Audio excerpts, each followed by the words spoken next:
and me, This is a gag, isn't it? Oh, this is the gag, isn't it? Yeah, this is the gag. Right. I'm not lit, okay. Let's review Songs of Praise. Hello, babe. Hey, yeah, you know. My name is Daphne. And I'm Tayris Mongardi. And here we are at the gag. Because we ain't got a gig, but at least we got the gag. Oh, I like what you did there. That was good. Thank Oh, you. that's Pre-planned. nice. Can you tell? Choreographed. So, a little disclaimer before we go any further. I am currently living alone. My housemate has been gone since the 23rd, bone at the teeth. So, to stop me from crying and eating alone, we formed a support bubble. I'm doing community service. That seems racially charged. We figured since every single Tom, Dick and Harry and their cat's mother-in-law's doing reviews on Drag Race, we thought we would give in our 2 cents too. First into the workroom is Candy Mew. Firstly, the look I loved. I'm such a denim queen. I love feeling rough around the edges, and I felt like she said, that look was really like symbolic of her, the Candy Mews you've all come to know on the internet and so far. I thought it was a bit weird that she wore something so similar to her sister Dahlia Sin from season 12. Initially I didn't even clock that, but then when I saw it online I was like, and I don't know if it was intentional, but I thought they both looked stunning. It was different enough for me to not be like, well, she's a knockoff. What I was gagged at though, she went in on Aja. I know, straight away. She was like, oh yeah, like, she was my sister, but she's a fucking piece of shit. And I was like, oh, alright. I assume they sent her in first to make like a sitting alone in the VIP joke, like, the song. And then they just didn't. And I was like, okay, I shouldn't make guesses, you never know what twists and turns are coming. She might have said it, but it might not have been wasn't funny, yeah. Like the review, guys. Yes. Okay, so next into the workroom is Miss Joey J. I saw her meet the queens. I was not into her. I'm not being like, she needs to wear a wig or something. I was like, I don't really care for her.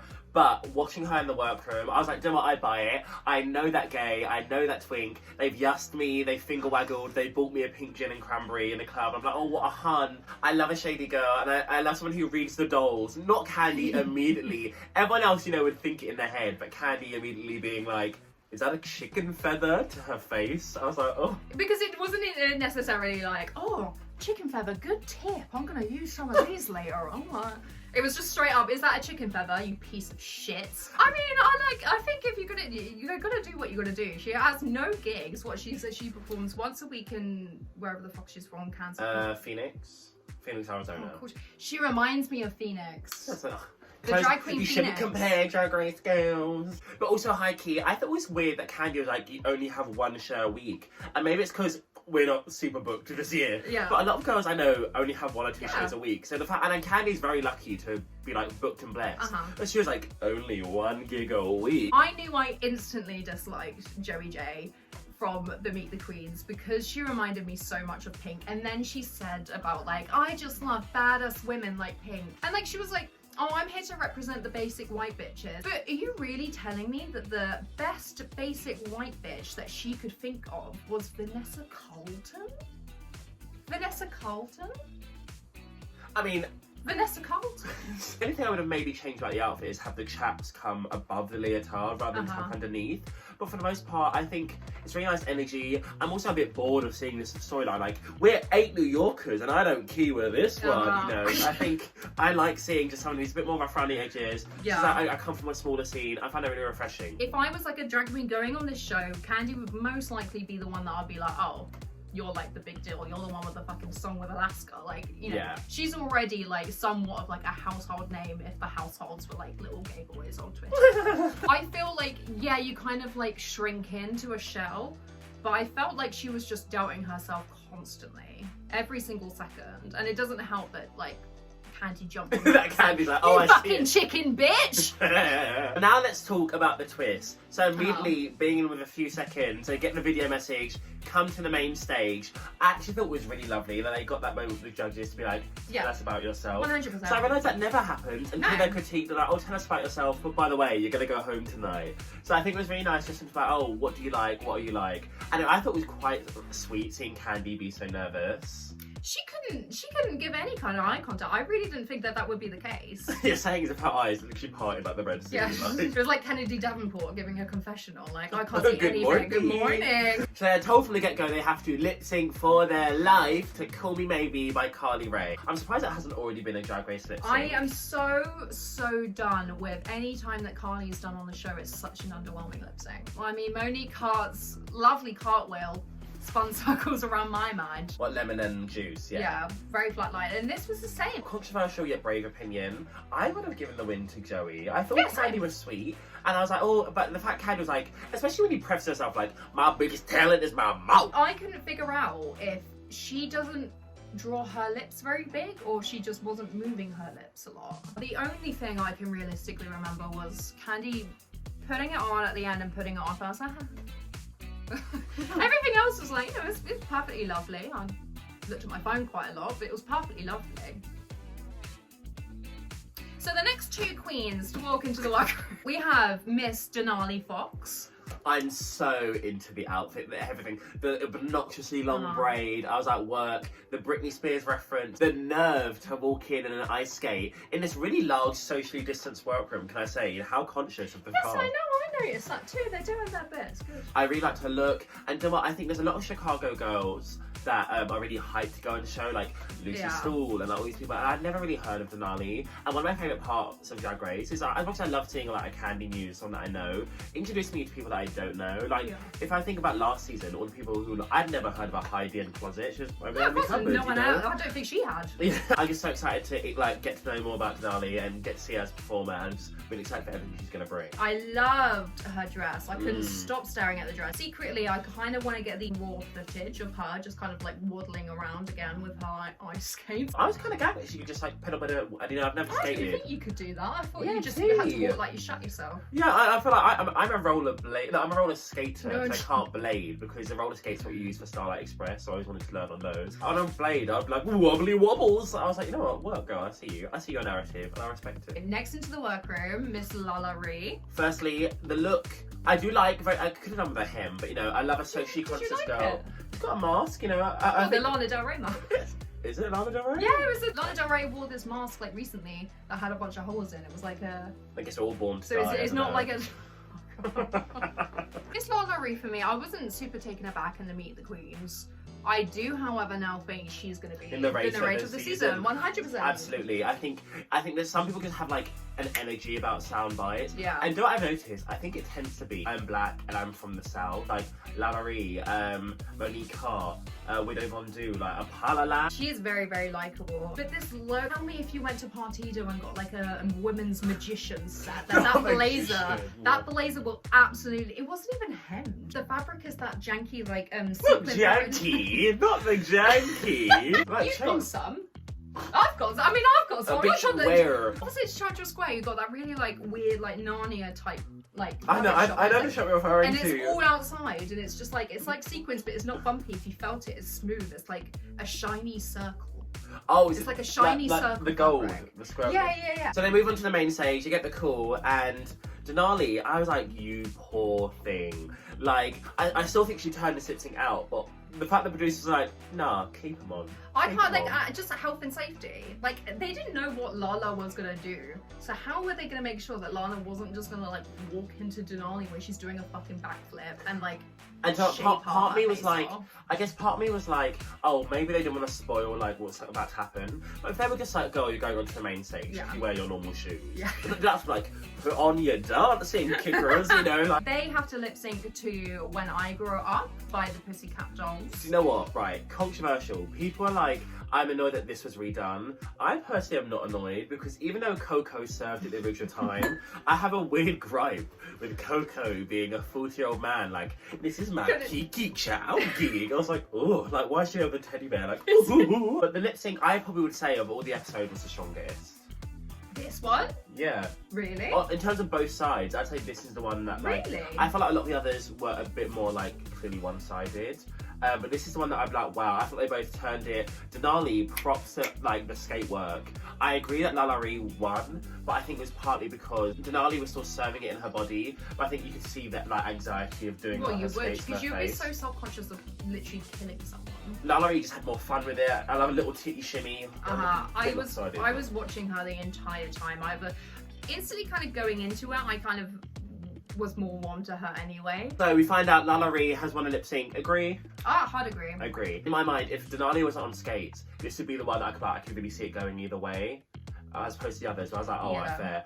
But do you know what? What I will say about Denali, and I saw this with one other girl, these are authentic reactions. Because Joey, some of these girls, like Joey, were like, oh, thanks for being here. I was like, I just spent 10 grand. Yeah. And if that was me, and they're like, oh, you're already going home, I'm like, nah, nah. But I thought it was so weird that they chose her and Joey J to be the two queens to sit in the loading dock, to be the first two to sit and chat and speculate. Like, the conversation was like listening to two old dears at a bus stop. I also, So what do you think's gonna happen? but I also feel like, Oh, there's Vanjie. I also feel like these two songs and the last lip sync song are ones that are probably just the most well known. So I feel, and if they had plans for who was lip syncing to what, like put these two in earlier, because everyone's gonna be like, some of the later songs, like the Lindsay Lohan one, I was not familiar with at all. I So, have a room about me. yeah. I really don't like it. Next up into the workroom, we have Miss Simone. What are your thoughts? Black Beauty. I'm so obsessed with her. The look actually wasn't crazy about the little Polaroid dress, but I think she's so slender. She's got that sort of figure where, like, you can just throw on a big sack and be like, it's fashion. I am ready for drag queens wearing dresses of selfies to be done. I don't think I've actually ever seen one that I'd be like, oh, work, I'd wear that. No, regardless of like, it. Like, Ivy Winters, the picture of her face in the favourite body part season 5, I thought was gorgeous. that to me, it feels like it can be whatever silhouette it wants to be in, because the print speaks for itself because of selfies, which I get. Perhaps. But I've never been like, oh yeah. She talked about Ebony Enchantress. Those legs, like, glossed, ashy, the clavicle, like, there's not a Dida Ritz I inside. was Am sure, I like, ashy? her No. shoulders. I Thanks. couldn't. It wasn't until her Meet the Queens I realised, oh, she's hood.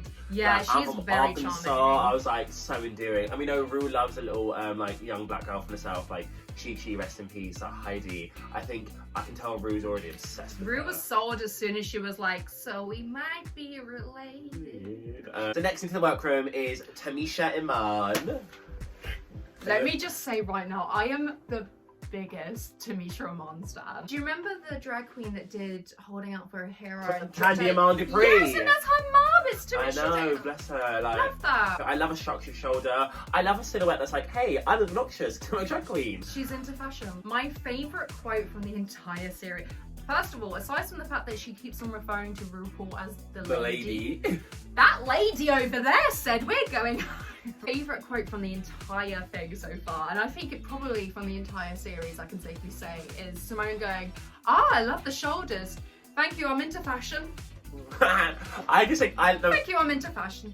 I just love her entrance line. Her like, holla, I know you know me. Holla, I know you know me. I was like, I have no idea who you are. I was like, I know you know me. I know for a fact you know who I am. I was like, oh. Yeah, you fucking know who I am, yeah? She's been doing drag for 30 years. And black does not crack, honey. She said that. I thought she maybe like How late old- 30s. Yeah, how much must she be? I think I looked at. I think she's 42. But Shut But then up. it's just like I mean, doing that drag when makes she was. sense. What's Like, with all these girls? Like, I did drag when I was 9. Like, you know, like I was like, how are these people doing it? Like, I mean, I started dragging in the womb. I was a bedroom queen from the age of 5. I think seeing someone like Tamisha, who's like been through so much and is going to become a living legend of drag, I think is so wonderful. 100%. And I think I love casting choices like this because often it's like, I'm young and fashionable, which I'm slightly young and slightly fashionable. Oh. But I think I love seeing a woman with experience, a woman with experience. A woman. I would love to go to a Tamisha Iman show. I think out of everyone that on the cast so far, just because I would want to see what 30 years produces. If we talk about the lip sync, it's The Pleasure Principle by Janet Jackson. I'm not familiar with the song until the lip sync. I'm so into it. Like, I love Janet. I feel like I've recently come to understand my Black Janet heritage this last year. So incredible. And I thought the song was like, this was the one song out of all of them. I was like, oh, they had this song. It's like, these two are the people who need to do it. It was like perfectly fitted to each of them. Yeah, I think that this one for me was the one that a double stay or was like the closest, I think. Because like Miss Tamisha Iman, bless her heart, she went in so hard, so Immediately strong. for the Janet choreo. Like there was like a bit about 40 seconds in where you can kind of see her eyes She drift off like, started, oh shit, started to why do I sweat, do this? yeah. I did really like, I thought Tamisha had a really solid performance. I love a bit of choreo, but I think Simone really understood the nuances of the music and all these little like little mouth movements and like when she does the little point like ooh do do do and she really like I was like oh. Simone just has like a sense of coolness. She knows what's up. She knows what the gays are gonna react. She knows exactly what's up, and I'm really here for her. I think she's gonna. She's staying all the way 100% Simone. Yeah, I think no question for me. She's not taking herself too seriously, which I think is wonderful. But Tamisha Ramon goes home. Oh my god, what a horrid wraparound narrative for like, oh, I got on season 12, I lost it, I had cancer, I've overcome it, thank you for me back. But it's like, oh, well, thanks for getting me storyline out, off you pop. Imagine if they got 24 girls in, and then they do this two-way lip sync, and then whoever wins, you get on the cast. I could not. I very much enjoyed her being like, I don't know why you guys are being so like optimistic. This shows that she's been in the business for 30 years. She's like, no, the only reason why we're all here is so they can like logistically get us all together to go to the airport. I was like, that's exactly where my mind would be. I would be such a pessimist. I wouldn't be like, I don't think this is the end. They spend so much money, and I think I would be like beside myself and sobbing if I really thought that was the end. What would you do? I think I'd be sick. I honestly think I'd just get real. Right, so next into the workroom we have got Mick. Okay, so I think more than Candy Muse, this is the one that not only everyone has been hyped for, but also I think nobody saw coming.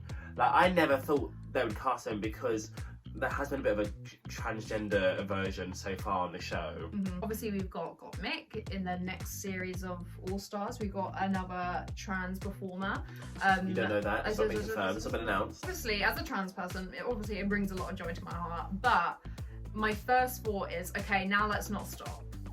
Like, if this is just his way of kind of being like, oh, you've been going on about this for years, okay, and then it takes him another 5 years to then hire a fucking female queen. I don't think we're going to have an issue. I think it's a really positive step forward. Because initially when I saw it, I was like, oh, that makes so much sense. But I think possibly in the US, Gottmik is like one of the biggest trans artists who do drag with the biggest social media following. So I can so see it being like, oh, okay, you want a trans drag artist? Bam, we're giving you want a trans drag artist? Well, you're not getting DAPHNE. DAPHNE, the former 10-year-old, is right here. I didn't see them particularly being very warm and like, open and nice. But I think, you know, it's first day, everyone's nervous. And I think the moment you walk into the room, you're trying to make that impression like, I am the baddie bee. And like, look alone, I loved. I thought the dress was really cute. I was always worried that I would have an issue marrying that like kind of white face of makeup. That sounds so racially charged. the white face of makeup they do like to the rest of their outfits. But I thought that so far everything's been quite seamless. I think well, I mean, they in their Meet the Queens look, they also had their face painted, nothing else. Do you know who Gottmik kind of reminded me of? Was Brighton's own Dick Day.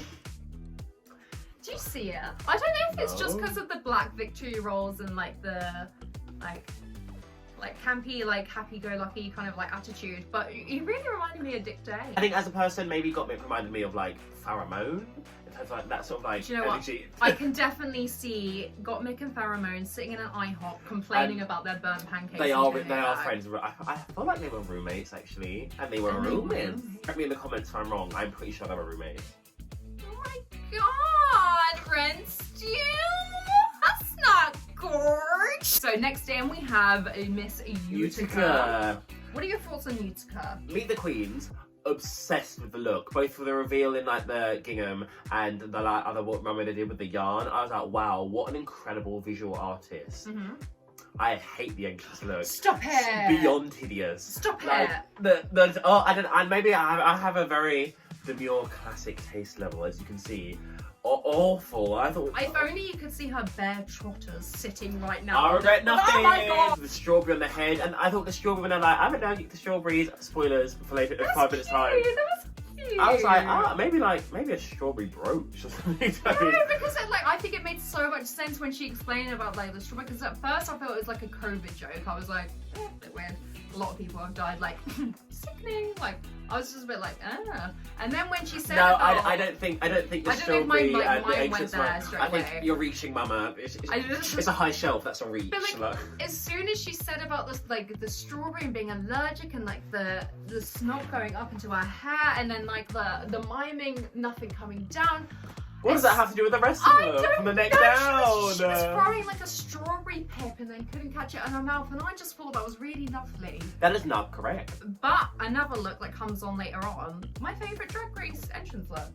Not of all time. I was going to say, mental. I loved it. I thought it was great, and I think she's very kooky. I think she's very lovely. She says herself, she brings much kook, all the kook with a bit of spook. I thought her personality was really warm. I really like her as a person. I loved every part of her visual aspect I saw before the Ancients look. I'm sorry, it was so repulsive. I was very into it. I didn't understand why they didn't meet her on her energy when talking to her. Like, it was like they had so much energy about like, oh, isn't Jan shit? You're gonna do better than Jan. And then they That's like, Rosé.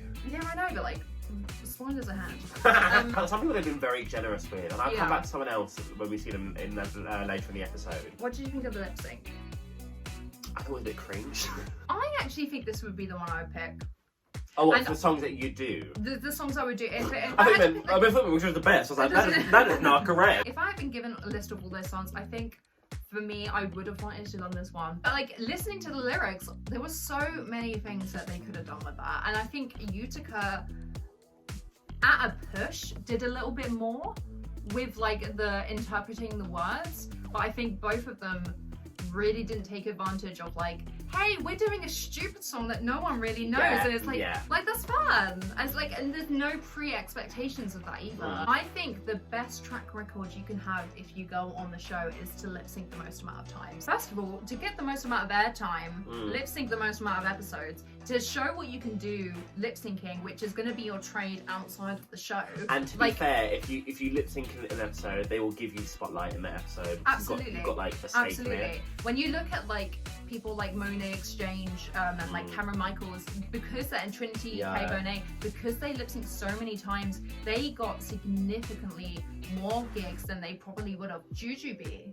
If Jujubee hadn't lip synced as many times as she did in her season, I don't think she would have been like the only girl from the cast to like go over to like overseas and like blah blah blah. Utica has believed she has sashayed away, and a lovely send off. I wouldn't be able to do it, but she's like, "Oh, thanks, honeys." And I would say my favourite exit line. I'll get you for this, RuPaul. And I've also noticed this is where the producers are like, hey, let's keep this pace going. They don't even bother showing her. They're like, you know where she's going. She's gonna find her way there. Off she popped down the corridor. So let's go straight into it. The next one we have Rosé. Do you know what? I'm a big Stephanie Child fan. I love the three of them.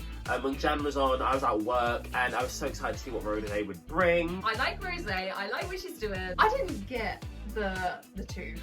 I didn't get the tooth, I didn't get the dentist joke. She's calm. No, I think the dentist joke was probably just something she was going to say to another girl in the room. No, oh, we're going to the dentist. Yuck, yuck, yuck. And then but I don't understand why. Is that like a reference to is she had a gap tooth before, or is she? No, I think she's just campy, cuckoo comedy. In a lot of her runway looks, she definitely pulls on like Moschino as a brand. Yeah. And you see it also in a trailer for the spring look she's wearing, or spring or like whatever mini challenge it is. But I actually quite like the look. I love a big hair, you know, these little donuts are pleasantly sized. Her hair was gorgeous. If I ever came into the workroom, I would skip past the whole like standing at the camera bed, go up straight to one of the other girls, punch them, give them a quick left backhander, go into the camera and just go, I blame the edit. I'm not going to tell anyone, spoilers, but my old one, I used to want to work in and go, lights, camera, blow action. But now obviously Miss Cracker's got a weird like clack. A white woman would wear this. A white woman would wear this. Yeah, it was meant to be. So no, okay, no, hold on. Yeah, no, you better include this. I'm going to say in the final edit, I made that joke earlier, and Daphne was like, there's over mint puns, so I'm not having it, and now, you know what? Again, once again, reparations I'm owed, taking things from black women. You see it, you saw it here first. She called me a boy before we came on. She gave me a Groupon voucher to shave down my Adam's apple before I got here. The Groupon? So, Rosé, confusing joke, but we live and we learn. Olivia Lux. She is just so fucking charming, it's disgusting. What I like, I think, you know, everyone comes into the workroom with like, I'm here to win, I am the baddie bee, you know, and she just has such a warm, genuine energy of like, oh my god, like this is my dream and it's coming true right now. My favourite drag queens are drag queens that love being drag queens because they're having so much fun. And honestly, like with the beauty of like, she's only been in this a year and a half, and like, I'm sure she's worked hard, and she must have to go on this show. But like, she's another one, like Lalaurie, I can so see when I saw her table, like absolutely. Yeah. And do you know what? I will say, I'm a fat girl, you were kind of a fat girl. I love rhubarb and custard, that colour combo, bone at the teeth. Okay, that was the only thing for me. The rhubarb and custard colours threw me off a lot. That is so a bit. That is so a bit of you. Maybe not the pink and the yellow. In a different colour combo, you'd eat that up. The only thing I maybe didn't like about the look is I get it was supposed to be two kind of different silhouettes of hair because the dress was split. But I didn't get that. Well, yeah, that's why the pony. She said on Twitter that's why the pony was like Hiya. Okay. So I was like, oh, I don't like that though. I think this was my favourite interaction of queens coming in as well because these I think it helped knew each other. Yeah, they knew one another. Yeah, they wanted to kiki. They'll be like, oh, when was the last time we saw each other? And like, it like imagine if this situation was to ever happen. I think I would want to come in with you, obviously, because this would just be fun. This is where everyone comments like, oh, the chemistry between you two is awful. Also, I love that. Not only do they always bring in so many New York girls, but there's always a rivalry. Like, there's like turf wars in New York. Every single like, time. I am the Manhattan Barbie, and she's over there in Brooklyn. I feel like we don't have that here. But I don't think that's just specialist to Brighton. I think in the UK we generally don't have like the same I'd say different because I think as someone who like is fortunate enough to work like a fair bit in London, I definitely feel it in the London energy. I think it's because the Brighton scene like is quite small. Like even though like Brighton's like a gay capital, Brighton is a queer capital because it's like the most amount of queer people condensed into a space. Versus someone like Manchester or like even like London that have much larger gay scenes than like here or like queer scenes. It's just that there's a lot more of us like waddling about these same streets. So they make it to the main stage and Rue immediately is laying in like, oh, you're Jan's sister. Are you gonna do better than Jan? I was like, Jan probably sat at home like, wow, fuck my drag, right? Isn't Jan a piece of shit? What did you think of this lip sync? Firstly, when I saw on Twitter somebody mentioned it was a song, I didn't know what the song was called, like X's and O's. Yeah, I just thought it was the Curry's PC Wild advert. I wasn't familiar with the song. It started, I was like, ooh, the country boy. Country boy, I love you. Did you see, oh my god, big update. She has a boyfriend. Good for her. Is a country boy? He loves her. He was wearing flannel, so one would assume. Well, it could be Joey J, butch lesbian. Could be pink. Lip sync I thought was like quite solid. Like I wasn't like wowzers. I think I agree with the lip sync outcome because I feel like Rose, you can really see it's clearly a seasoned performer. Just like really didn't play with the song enough. That's just when she was doing her little like Jenny. The twirls. Didn't it remind you of that Vine where the little like Twinkerbell like goes into like the fire? And I think Rose's was probably the most relatable send off. She's like, I don't know what's going on, but like I think she was clearly pissed. And I think it like you can tell that obviously they knew each other anyway because they were the only ones that like Olivia was going, wait, what's happening? Why this is for off? Or this is just a joke? Like, and they were still talking to each other as she was walking off. So we're now on to our final pair, and first walking in is a living legend in New York scene, Tina Burner. Her eyebrows make me feel like she's very disappointed in me. In and out of drag. No, in drag. The stern. Why? Out of drag. She's like, big theatre mask energy. Is she meant to look like she's like in pain or that she's like concerned and so on? Because like the eyebrows are like, that's a purposeful thing. That's not like drawing on eyebrows. Yeah, but also she's purposely like drawing them onto like. I know, but I think, we've all got different gifts, makeup isn't everyone's, No, that's a personal choice. That's not her being shit at doing eyebrows. She's deliberately making herself look like questioned or sad. I don't think so. I think it's just a bit of an accidental ombre. I feel like, I don't think. No, if you look at all her pictures, her eyebrows are always like this. The entrance look, I'm not particularly like a campy kind of girl in that way, but you know what, I was like, it sells the Tina brand, I understand who you are immediately, which I don't think I really got from everyone. Like there are queens who have already walked into the workroom so far that I'm like, oh, I don't really perfectly get what your sense of style is, but Tina, I was like, do you know what, I know I'm going to get her this season, and I'm not mad at it, This episode, she had the perfect balance of being a fucking bitch. She's a fucking bitch. I like a villain, I feel like so far, she's so endearing. Far this is the villain for me. Yeah. And I think, but I'm not mad about that. I think they've been really wanting a campy girl to win for the last few seasons. We saw what happened last year. Very, they're pushing for it. Yeah. Okay, so next in, my personal favourite entrance look. Kimora Hall. Do you know what? Oh my Christ. I would probably say the same. I thought it was so gorgeous. I could not stop staring at her. Anytime she wasn't saying anything, I just could not stop staring at her. I was like, the nerve to be like this tiny little thing and wear this ginormous hair so everyone else is like a heifer. Oh my god. The perfect balance of being shady without kind of being super obvious about it.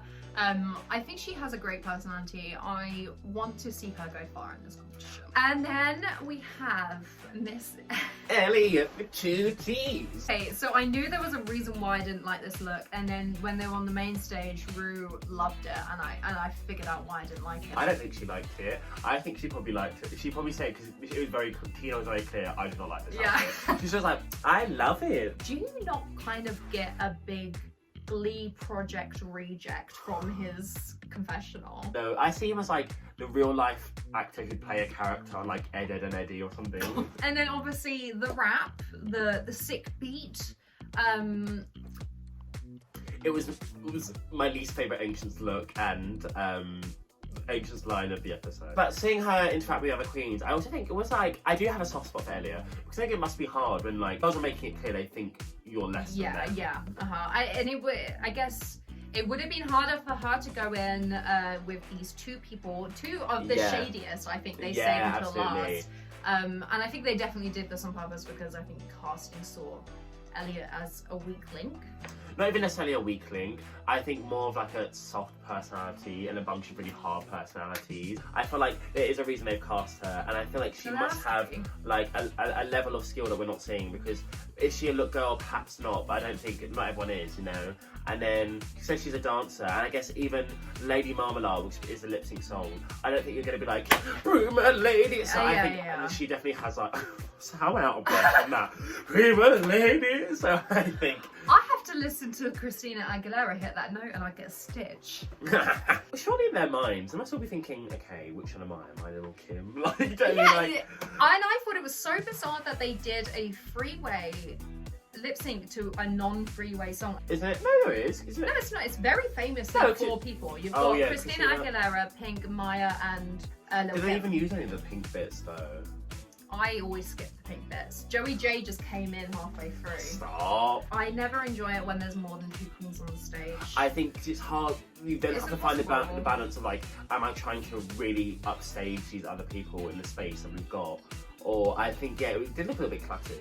I mean, ultimately, you know, you've got 13 girls, like, someone's gonna have to... I think, like, rewatching it back, I was like, okay, obviously Tina does a lot better. There's something about Tina that is very old school, like, she reminds me of, like, a drag queen that's called, like, Anita Cock Up My Ass or something, like, when she did, like, the whole, like, fisting thing, it's like, But do you know what I think? I think that's partly because, you know, like, she's not a girl from the hood, she's not of colour, like, where is she taking this song, do you know what I mean? And she's a campy girl, and it probably doesn't lend itself to it in a way, but, like, I'd be more concerned, she's like, well, I spin man, or whatever, I'm like, ooh, you know, so I think it made sense for her to lean in that direction, and then ultimately, like, she won the lip sync, so clearly Ru thinks the same. I mean, watching it back as well, I think Kimura gave it a good shot. I think there's a lot of moments where I notice her in the background where she's actually being quite funny. That they just didn't, it was the exact same time that Tina was being funny, so it's just difficult because, like you say, like, there's always going to be, like, pinnacle points for songs, you know, like moments that, like, here's a moment. So Tina Banner wins, which... I agree. They all go back to their respective groups.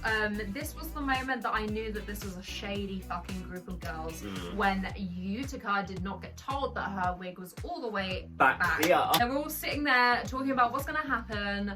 We suddenly get a doom, doom, doom, doom. And we find out that, oh my goodness, what kind of all-star bullshit is this? The girls are voting each other off the island. Yes, this is the shit I want. But I also think, do you know what? What a horrible situation to be in. I don't care, I love it. I don't know what's worse, knowing people in the room or not knowing people in the room. Because I guess if you don't know anyone, you have nothing to necessarily be invested in. But you know, like, for instance, let's say Utica, she doesn't know anyone there, and she can already clock that, Denali and Kimura are sisters, so that's already knocking off the numbers of who's going to go home because who's going to pick. Realty, how would you vote? Are you going to think, okay, I'm picking tactically? Let's say someone like Rosé, I know has a really big social media following. I would know who Rosé is when I walked into there.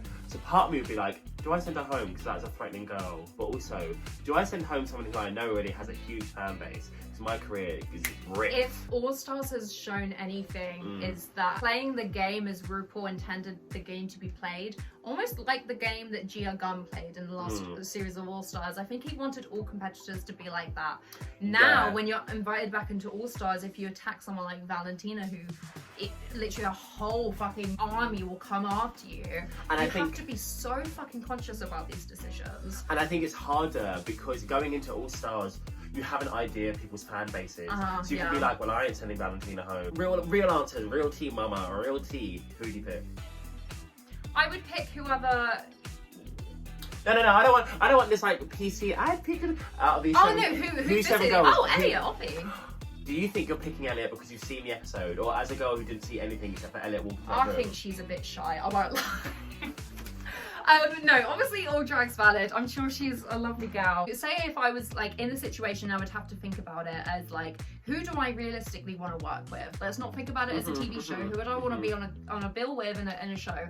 I would find Elliot so infuriating. I just know. Yeah. So that's the way I would look at it and be like, okay, well obviously I'm gonna enjoy myself on this like experience with the people I get on with best. It's like being on Coach Trip. Channel 4's Coach Trip. I would. Have you watched Coach Trip? I love Coach Trip. I've been in the room while you've watched Coach Trip. I love Coach Trip. I would send home, I think, Joey J. Because more so than Elliot with 2 T's. Perhaps. That hair, when you compare that hair. Because looking at, these are the 2 that I'm like, okay, I don't really think I know anything about you. Some of the others I've heard, some like Utica, like, oh, she's not really quirky, people are going to be into her. These are perhaps the 2 that I'd be like, I don't really know anything about you. And I feel like Joey J is going to be more of a threat to me than Elliot. So if I'm not scared by Elliot, I don't need to chop her. So they end the episode on the cliffhanger of someone's going home, and I positively cannot wait. Okay, I have one last question for you, because I love drama. So, based on this episode alone, who is the top 4 you want? I think my top 4, Tamisha Amam, Kamora Hall, Simone, and Olivia Lux. Gosh. I think. What about you? I think the top 4 I want would be Simone, Denali. I'm really excited to see what else she's got under her belt. Candy Muse, I think will be iconic and a good like narrator for the season. Kamala Hall, because I love a pageant girl. I love some beauty. But yeah, thank you so much for joining us on this first episode of The Gang. Sorry, go on. Thank you so much for watching. Make sure to like, subscribe, comment what you thought of the episode. We will see you next week. Some things are meant to be, some things are meant to be uploaded late. Who knows? I'll see you then. Bye! I felt that was lovely. I think that was really nice.